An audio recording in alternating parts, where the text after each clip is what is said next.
अब आपको लिए चलते हैं चाइना का अपना स्पेस स्टेशन।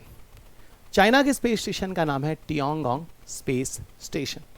26 अक्टूबर 2023 को एक करंट अफेयर्स में न्यूज़ आता है। क्या न्यूज़ आता है?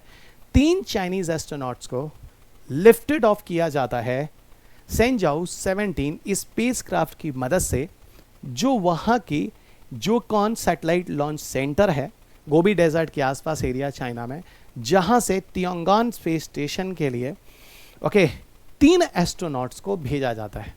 ठीक है, और ये एस्ट्रोनॉट्स 6 महीने के लिए टियांगोंग पर रुकेंगे। और न्यूज़ आती है कि ये जो एस्ट्रोनॉट्स हैं, जो क्रू मेंबर हैं, जो चाइना के जा रहे हैं, अभी तक अंतरिक्ष में भेजे जाने वाले ये सबसे कम उम्र के एस्ट्रोनॉट्स होंगे, जिनकी एवरेज लाइफ जो एज जो देखी जाए वो 38 साल की है। ये एक नया करंट अफेयर्स जो चाइना बनाते हैं कि भैया मैं यंगेस्ट को बड़ा सपोर्ट करता हूं, और ये रिकॉर्ड है जो इन्होंने यहाँ पर बनाया है। तो that is the point, China's Tiangong space station. कोई बात नहीं, अपना गगनयान भी तैयार है, ठीक है ना, वो भी हो ही जाएगा। अब यहाँ पर कुछ टियांगोंग के बारे में कुछ फैक्चुअल डेटाज हैं जो मैं आपको दे देता हूँ। फिलहाल करंट अफेयर्स तो इतना ही था कि सबसे कम उम्र के लोग हैं जो भेजे गए हैं। सो सेंजाओ 17 स्पेस क्राफ्ट अगर आपको बता ही दिया, यंगेस्ट भेजे गए ये भी आपको बता दिया। असल में टियांगोंग मीनिंग हेवनली पैलेस है ना, मतलब स्वर्ग का एक महल, got it, heavenly palace. China की एजेंसी का नाम है CNSA, जैसे इंडिया का इसरो है, नासा US का है, रास्कोसमोस रशिया का है, जक्सा JAXA जापान का है, ESA यूरोप का है ना, उसी तरह चाइना का नाम है CNSA, China national space administration.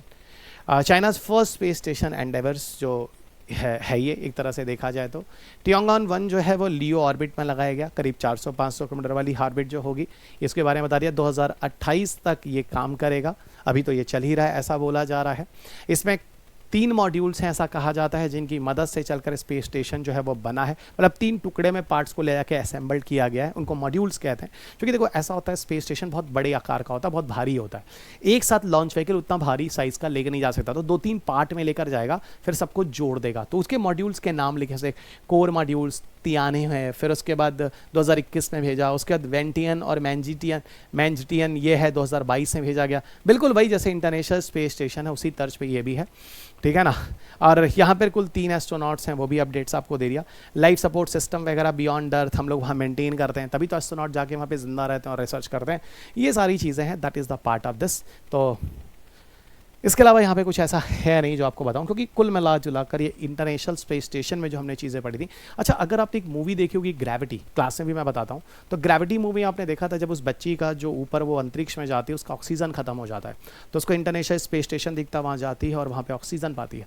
यानी बियॉन्ड अर्थ इंटरनेशनल स्टेशन एक ऐसी जगह भी है जो एक तरह से लाइफ सपोर्ट सिस्टम की तरह काम करता है। मतलब कई चीज़ें तो हमें मूवी से ही समझ में आ जाती हैं अगर थोड़ा सा आप दिमाग लगाओ तो, ठीक है ना। और इसके अलावा वहाँ पर उसको एक इमरजेंसी लैंडिंग सिस्टम मिलता है, क्योंकि उसका शटल वहाँ डैमेज हो जाता है। ग्रेविटी देखना ज़रूर, बहुत कुछ, जब मैं क्लास में स्पेस टेक्नोलॉजी पढ़ाता हूँ तो ग्रेविटी में वो लोगों को बोलता हूँ देखना। ऐसी एक मूवी है परमाणु, उसमें भी ब्लाइंड स्पॉट का कंसेप्ट दिखाता है। सैटेलाइट एक समय के बाद फिर थोड़ी देर के बाद वहाँ आता है, तो बीच का एक गैप मिलता है।